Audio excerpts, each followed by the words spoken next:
হরে কৃষ্ণ।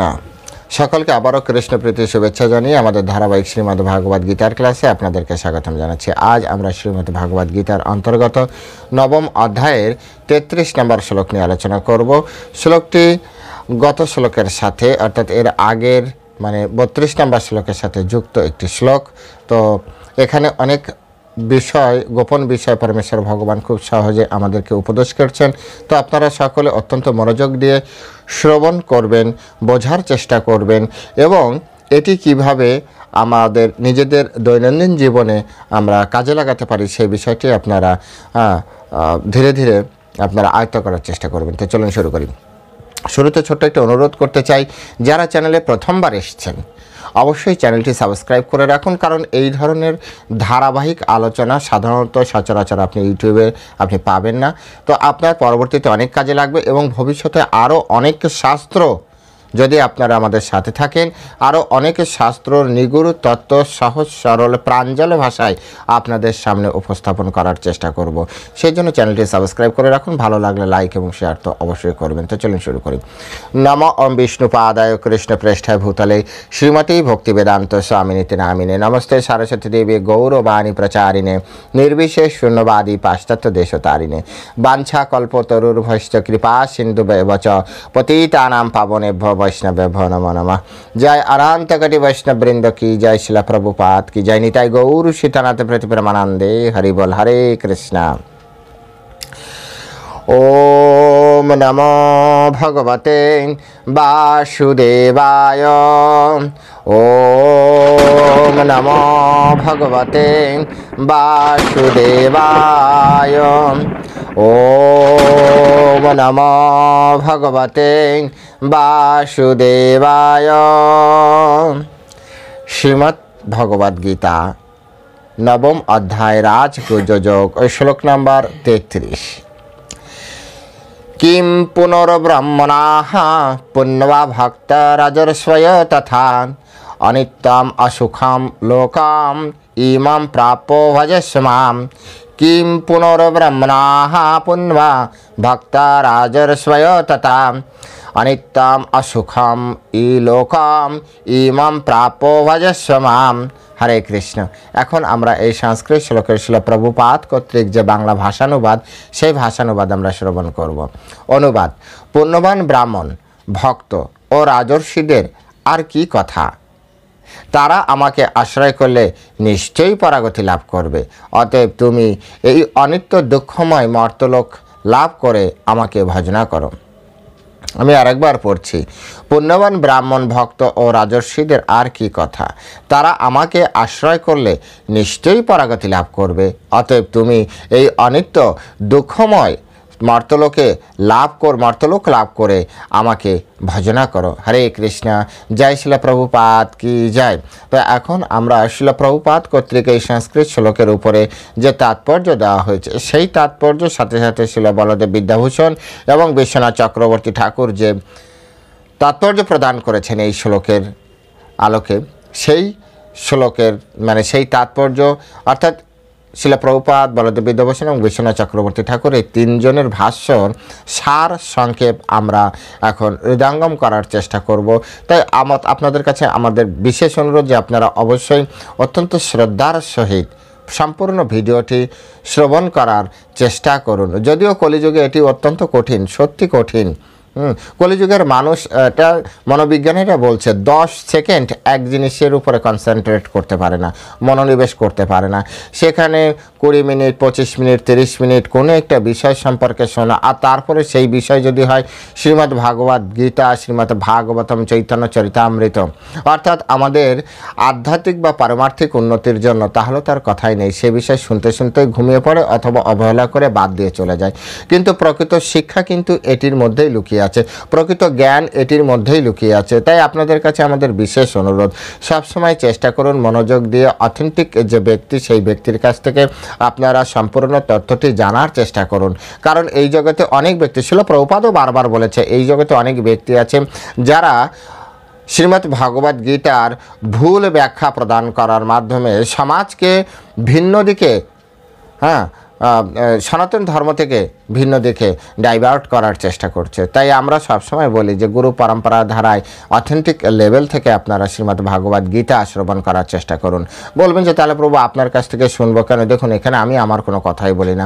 যদি আপনারা আমার উপরে বিশ্বাস নাও রাখেন তাতেও কোনো ক্ষতি নেই, কিন্তু আপনারা যে কোনো একটি ভিডিও শ্রবণ করুন, যে কোনো একটি ভিডিও, এবং সেই ভিডিওতে আপনি দেখুন বলদেব বিদ্যাভূষণ, বিশ্বনাথ চক্রবর্তী ঠাকুর এবং শিল প্রভুপাদের কোনো কথার বাইরে যে আমি কোনো কথা বলি কিনা। এই কথার সাথে সাথে শুধু গড়গড় করে পড়লে আপনারাও বিরক্ত হবেন, তাই হয়তো অন্য কোনো মানে একটু গল্পের আকারে বা অন্য কোনো উদাহরণের মাধ্যমে বিষয়টি বোঝানোর চেষ্টা করি, কিন্তু মূল উদ্দেশ্য থাকে যে শিল প্রভুপাদ, শিল বলদেব বিদ্যাভূষণ এবং বিশ্বনাথ চক্রবর্তী ঠাকুর যে জিস্ট আমাদেরকে প্রদান করেছেন সেই জিস্ট আপনাদের সামনে অ্যাজ ইট ইজলি উপস্থাপন করা। তো এখানে পরমেশ্বর ভগবান শ্রীকৃষ্ণ তিনি কি বললেন? পুণ্যবান ব্রাহ্মণ ভক্ত ও রাজর্ষিদের আর কি কথা, কেন তিনি বললেন? এর আগে একটি শ্লোক তিনি বলেছিলেন, সেই শ্লোকে তিনি বলেছিলেন মাম হি পার্থ ব্যাপাশ্রিতা যে ওপি পুণ্য পাপজনায় স্ত্রীয় বৈশ্ব তথা শূদ্র তে ওপি জানতি পরাম গতিম। অর্থাৎ হে পার্থ, যারা আমাকে বিশেষভাবে আশ্রয় করে এরা যদি পাপজনিতে জন্মগ্রহণকৃত ব্যক্তিও হয়, অথবা সে যদি স্ত্রী হয়, বৈশ্য হয়, সে যদি শূদ্রও হয়, তথাপি সে পরাগতি লাভ করবে। এখন স্ত্রী, বৈশ্য, শূদ্র এদেরকে সাধারণ এবং পাপজনী এদেরকে সাধারণত অন্তজ বলা হচ্ছে, এবং এর ভিতরে কারা অন্তজ? স্ত্রী বলতে কি সমগ্র স্ত্রী জাতি? সেটি কিন্তু ওই শ্লোকে আমি খুব সুন্দর করে শিল বলদেব বিদ্যাভূষণ এবং বিশ্বনাথ চক্রবর্তী ঠাকুরের কোট করে আপনাদেরকে বোঝানোর চেষ্টা করেছি। তা আপনাদের যদি এ বিষয়ে কোনো রকম সন্দেহ থাকে আপনারা ওই 32 নম্বর শ্লোকটি ভালো করে বোঝার চেষ্টা করুন এবং পড়ার চেষ্টা করুন। বলছে যে স্ত্রী, বৈশ্য, শূদ্র অথবা পাপ জনিতে যাদের জন্ম হয়েছে তারা যদি কৃষ্ণ চরণে আশ্রয় করে, কৃষ্ণের চরণে আশ্রয় করে, তাহলে যারা উন্নত কারা? উন্নত বলা হচ্ছে ব্রাহ্মণদেরকে উন্নত বলা হচ্ছে। তারপরে কি? পুণ্য ভক্তা, যারা অত্যন্ত কি বলা যায়, অত্যন্ত পুণ্যমান ভক্ত, কৃষ্ণের ভক্ত, ডাইরেক্ট কৃষ্ণের ভক্ত, এবং রাজর্ষয় অর্থাৎ রাজার ঘরে, শুধু রাজার ঘরে জন্মগ্রহণ করলে রাজর্ষয় বলা হয় না, অর্থাৎ রাজর্ষি যারা, এক কথায় রাজর্ষি, রাজা যুক্ত ঋষি, অর্থাৎ জন্ম তো রাজার ঘরে, বেড়ে উঠছে রাজার, কিন্তু ভিতরে ভিতরে তারা ঋষির মতো জীবনযাপন করছেন। যেভাবে আমরা যুধিষ্ঠির মহারাজকে দেখতে পারি, পঞ্চপাণ্ডবদের দেখতে পারি, যদিও তারা রাজার ঘরে জন্ম হয়েছে কিন্তু তারা সবসময় সাধারণ জীবনযাপনে অভ্যস্ত। প্রথম থেকে জন্ম থেকেই তারা বনের ভিতরে, তারপরে আসলো কোনোভাবে হস্তিনাপুরে, আবার গেল বনে, আবার হস্তিনাপুরে বড় হয়ে আসলো, সেখান থেকে যদুগিরি দাহ করার মাধ্যমে পলিটিক্যাল বিষয়ের মাধ্যমে আবার চলে গেল বনে, ফিরে আসলো আবার হস্তিনাপুরে, আবার তাদের রাজ্য ছিনিয়ে নেওয়া হলো, আবার চলে গেল 13 বছরের জন্য বনবাসে। পরবর্তী কিছুদিন এসে রাজ্য পাওয়ার পরে কিছুদিন পরে শ্রীকৃষ্ণ চলে গেলেন, শ্রীকৃষ্ণ চলে গেলেন দ্বারকায়, যে তিনি অপ্রকট লীলা করলেন, সাথে সাথে এরাও কি করলেন? মহাপ্রস্থানে চলে গেলেন। তো রাজা হওয়ার পরেও তারা রাজর্ষির মতো জীবনযাপন করেছেন। তো এখানে পরমেশ্বর ভগবান বলছেন যে ব্রাহ্মণ, শুদ্ধ ভক্ত এবং যারা রাজর্ষি তাদের কথা আর কি বলবো, যেখানে পাপজনিতে যাদের জন্ম হয়েছে, তারপরে আপনার স্ত্রীকুলে যাদের জন্ম হয়েছে, তারপরে বৈশ্যকুলে এবং শূদ্রকুলে যাদের জন্ম হয়েছে, তারাও যদি কৃষ্ণের চরণে আত্মসমর্পণ করে, কৃষ্ণের চরণকে আশ্রয় গ্রহণ করে, তাহলে তাদেরকে যদি পরাগতি দিতে পারি, তাদেরকে যদি পরাগতি দিতে পারি, তাহলে ভক্ত, তারপর ব্রাহ্মণ, তারপরে আপনার রাজর্ষিদের পরাগতির প্রাপ্তি করবে। এতে আর কি এমন এখন প্রশ্নের বিষয় না, কেউ কোনো রকম মন্তব্য করারও দরকার নেই, এরকম একটি ভাব তার বলার, যে তাদের কথা আর কি বলবো, এরা তো অবশ্যই প্রাপ্তি করবে। তাই এই শ্লোকের মাধ্যমে পরমেশ্বর ভগবান স্পষ্ট করে আমাদেরকে শিক্ষা দিলেন, যারা কৃষ্ণের ভক্ত তারা অবশ্যই পরাগতি লাভ করবে, যারা রাজর্ষি তারা অবশ্যই পরাগতি লাভ করবে, যারা ব্রাহ্মণ তারাও পরাগতি লাভ করবে। এবং এখানে বলছে এটা কোনো বলার মতো বিষয় না, তবে এখানে একটা শর্ত আছে। শর্তটা কি?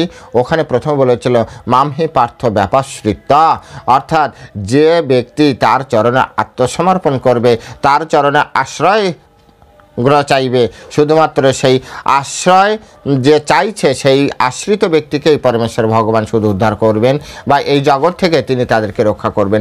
সকলের কথা কিন্তু পরমেশ্বর ভগবান বললেন না। এটা কিন্তু ভালো করে আমাকে আপনাকে ভালো করে বুঝতে হবে এবং একটা সিদ্ধান্তে পৌঁছাতে হবে।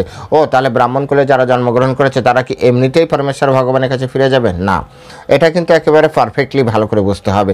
ব্রাহ্মণ কুলে জন্মগ্রহণ করেন বা ক্ষত্রিয় কুলে জন্মগ্রহণ করেন বা আপনি ভক্তের ঘরে জন্মগ্রহণ করেন বা ভক্তি করলেও যদি আপনি অন্যের ভক্ত জন্মগ্রহণ করে, অন্যের ভক্ত, ভক্ত তো সবাই, কালীর ভক্ত ভক্ত, শিবের ভক্ত ভক্ত, গণপতির ভক্ত ভক্ত, দুর্গার ভক্ত ভক্ত, কিন্তু যারা শুধুমাত্র মামহি পার্থ ব্যাপাশ্রিত, অর্থাৎ যারা শুধুমাত্র বিশেষভাবে আমাকে আশ্রয় করেছে, কৃষ্ণের চরণে যারা আশ্রয় করেছে তাদের কথা এখানে বলা হচ্ছে।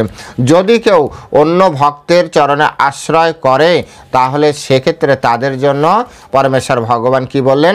জানতি দেবব্রতা দেবান পিতৃন জানতি পিতৃব্রতা ভূতানি জানতি ভূত যা জানতি মজ্জাজিন ওপিমাম, অর্থাৎ দেবলোকে যারা দেবতাদের উপাসনা করে দেবলোক যাবে, পিতৃলোকে যারা পিতৃদেবদের যারা উপাসনা করে পিতৃলোক যাবে, যারা ভূতের উপাসনা করে ভূতলোক যাবে।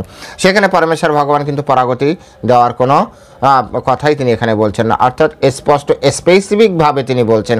অনেকে এই বিষয়ে প্রশ্ন করে যে না, কালী ভক্ত করলে কি আমরা কৃষ্ণলোকে যেতে পারবো না? কীভাবে যেতে পারবেন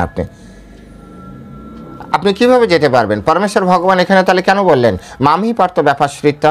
ব্যাপাশ্রিতা মানে কি? ব্যাপাশ্রিতা মানে হচ্ছে যিনি বিশেষভাবে আমার চরণে আশ্রয় করেন, বিশেষভাবে। ব্যাপাশ্রিত মানে হচ্ছে বিশেষভাবে। সুতরাং যারা বিশেষভাবে কৃষ্ণের চরণে আত্মসমর্পণ করে তাদের কথা এখানে বলা আছে, কারণ এর আগে দেবতাদের চরণে যারা আশ্রয় গ্রহণ করেছে তাদের আলাদা জায়গা দিয়ে দিয়েছে, যারা পিতৃদেবের চরণে আশ্রয় গ্রহণ করেছে তাদের আলাদা জায়গা দিয়ে দিয়েছে, ভূতের যারা পূজা করে তাদের জন্য আলাদা জায়গা দিয়ে দিয়েছে, বাকি থাকলো কৃষ্ণের ভক্ত। তো ঠিক আছে, কৃষ্ণের ভক্ত কৃষ্ণের জায়গায় যাবে। এখানে অসম্ভব বা এখানে অলৌকিক কোনো কিছু নেই বা এখানে ম্যাজিক্যাল কোনো কিছু ঘটনা ঘটছে না, এটাই স্বাভাবিক। সকালে উঠেছে, সকলের প্রত্যেকের ঘরের স্টুডেন্টরা স্কুলে চলে গিয়েছে, সেখানে যে যার মতো পড়াশোনা করছে। যখন স্কুল শেষ হয়ে গেল, ক্লাস ছুটি হয়ে গেল, তখন যার সন্তান তার ঘরে ফিরবে, যার সন্তান তার ঘরে যেয়ে খাওয়া দাওয়া করবে, তার ঘরে যেয়েই থাকবে। এখানে আশ্চর্যের বিষয় এমন কিছু আছে বলে আমি মনে করছি না, কিংবা না বোঝার কিছু আছে বলে আমি মনে করছি না। যদিও পরমেশ্বর ভগবান শ্রীকৃষ্ণ তিনি সকলেরই পিতা, পরম পিতা, এটা সত্য, কিন্তু এক একজন দেখা যাচ্ছে যে এক একটা পরমেশ্বর ভগবানের অন্যান্য যারা শক্তি রয়েছে তাদের চরণে আশ্রয় গ্রহণ করেছে। সুতরাং যেহেতু তারা তাদের চরণে আশ্রয় গ্রহণ করেছেন, তাহলে অন্তিমে তারা তাদের কাছে ফিরে যাচ্ছে।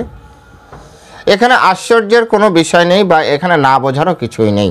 শুধুমাত্র যারা পরমেশ্বর ভগবান শ্রীকৃষ্ণের চরণে আশ্রয় গ্রহণ করেছে তাদের কথাই এখানে বলা হচ্ছে যে হ্যাঁ, সে যদি পাপজনা হয় কৃষ্ণচরণে আশ্রয় গ্রহণ করলে অবশ্যই সেখানে যাবে।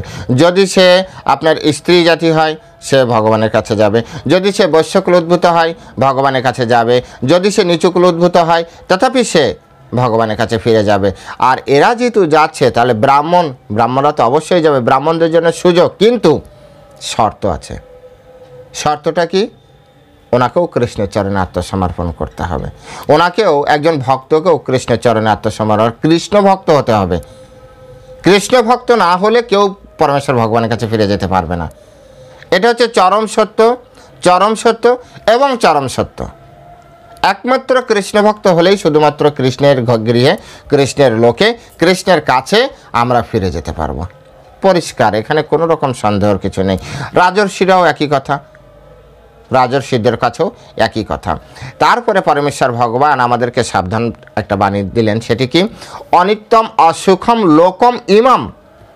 এই জগৎ সম্পর্কে পরমেশ্বর ভগবান কি বললেন? অনিত্যম অসুখম। অনিত্যম শব্দ ব্যবহার করার মাধ্যমে পরমেশ্বর ভগবান কিছু এই জগতের দার্শনিক আছে যারা ব্রহ্মসত্য জগৎ মিথ্যা বলে।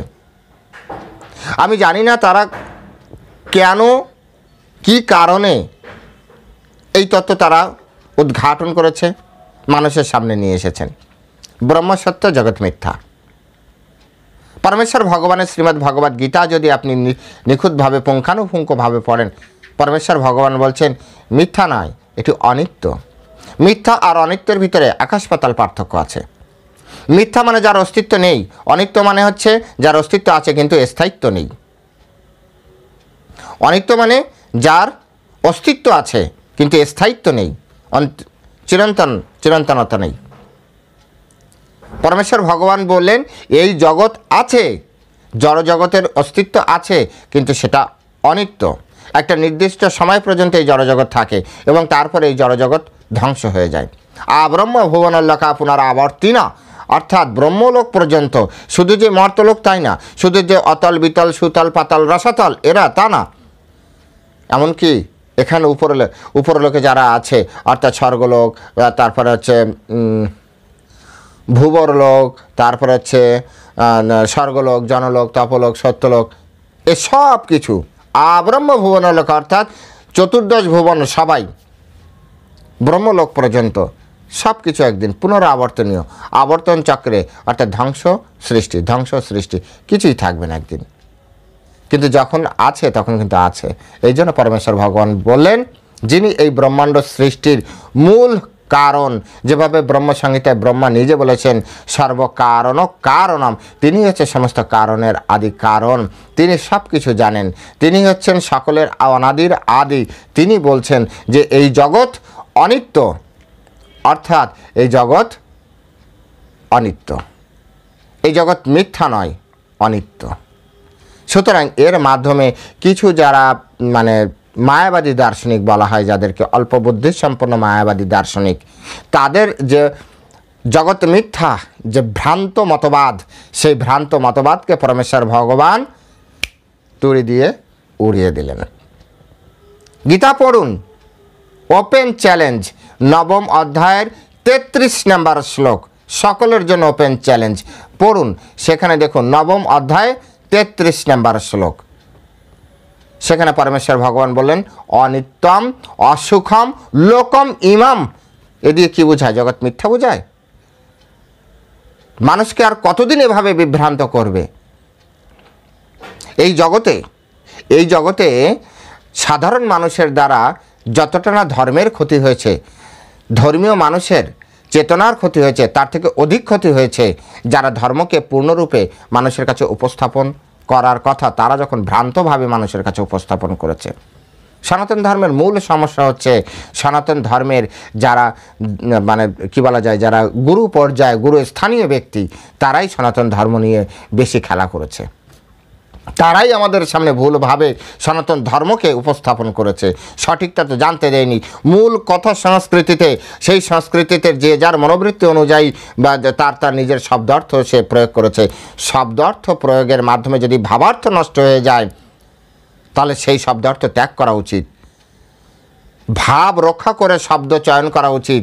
একজন ব্যক্তি হয়তো ততটা ভালো শব্দ বিন্যাস করেনি, একটার পর একটা তিনি, আর তার পরবর্তীতে তার যে ব্যাখ্যা তাও ঠিক হয় না। এখানে পরমেশ্বর ভগবান বললেন অনিত্য, স্পষ্ট কথা, অনিত্য মানে অনিত্য। এই জন্য শিল প্রভুপাদ এই গীতার নাম রেখেছেন যথাযথ, যেটা যেভাবে আছে সেটা সেভাবে থাকলেই আমাদের জন্য কল্যাণ। অনিত্যম মানে অনিত্য, অনিত্যম মানে মিথ্যা নয়, এর পরিভাষা মিথ্যা করলে হবে না। তাই এখানে পরমেশ্বর ভগবান বলেন অনিত্যম। অসুখম মানে কি? এই জগতে আপনি সুখ পাবেন না, এই জগতে আপনি সুখ পাবেন না, অনাবিল যে সুখ সেটি পাবেন না। এখানে সুখের আভাস আছে, সুখের আভাস। সুখের আভাস মানে কি?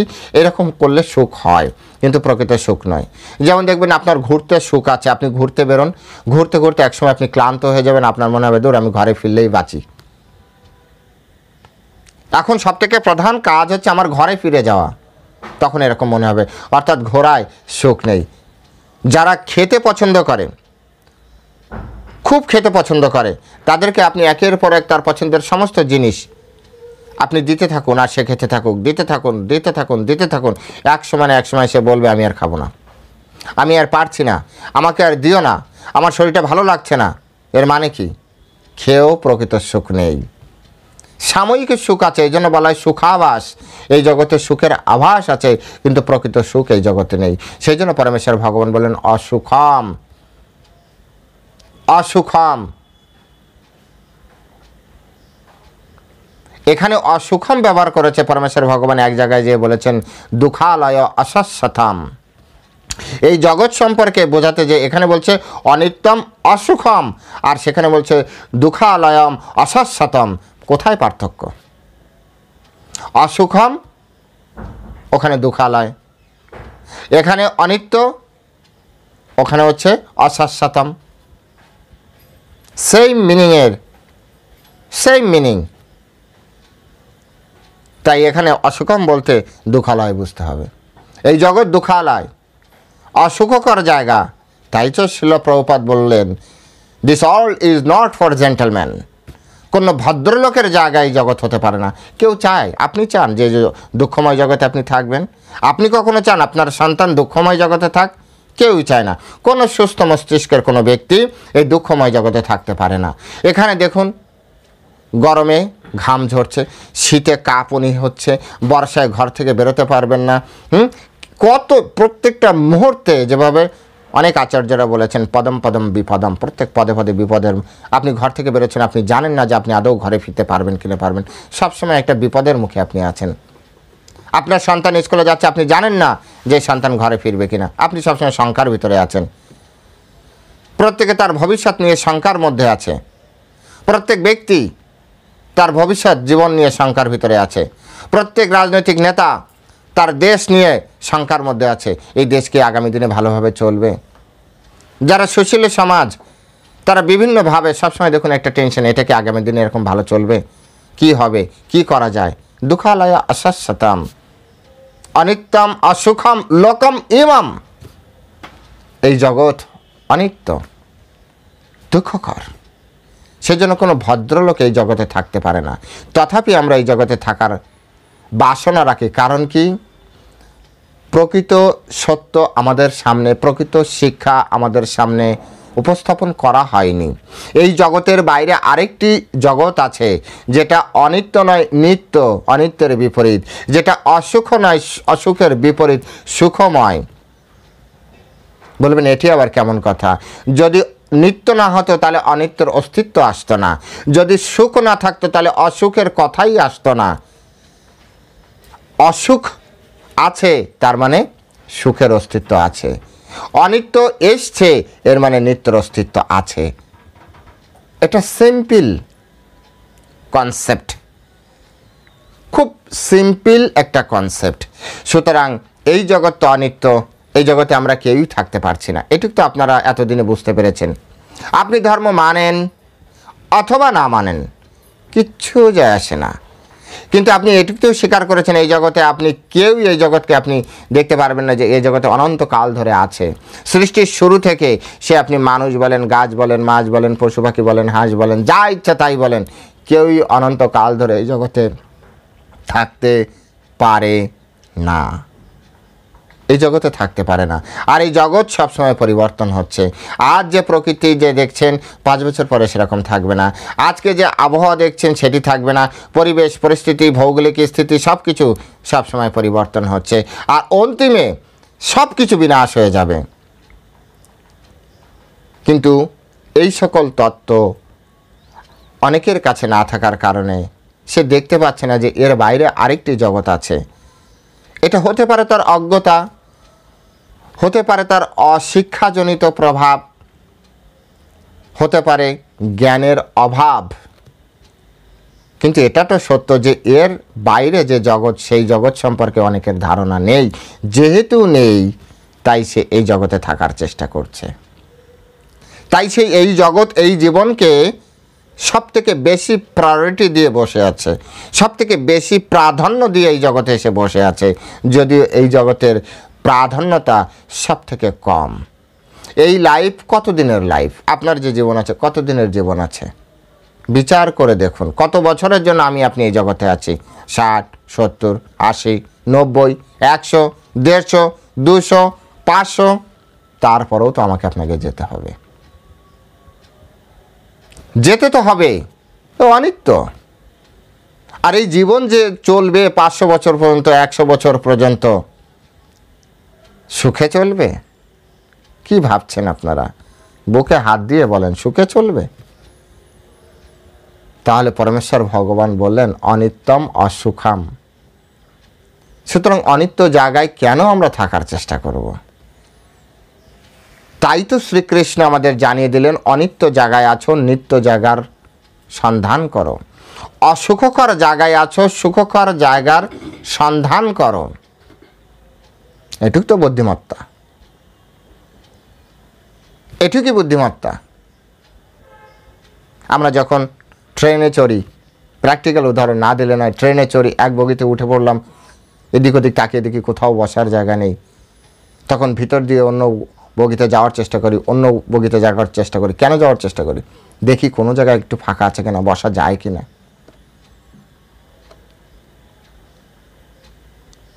এগুলি খুব সিম্পলি আমরা বুঝতে পারি। ঠিক তেমনি এই জগতে কেউ থাকছে না, এই জগৎ অনিত্য, সুতরাং আমাদেরকে নিত্য জগতের সন্ধান করতে হবে।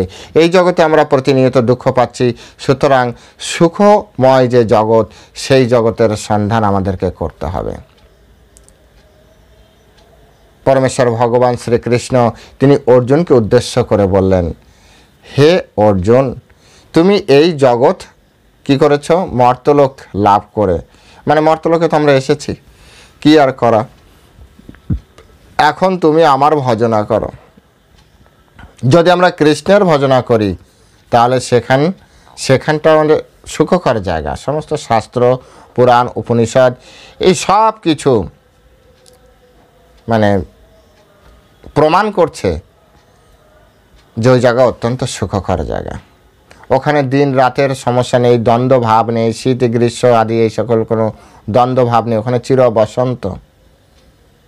অনেকে বলবেন আপনি কি যেয়ে দেখেছেন? আরে ছিলাম আমি ওখানে।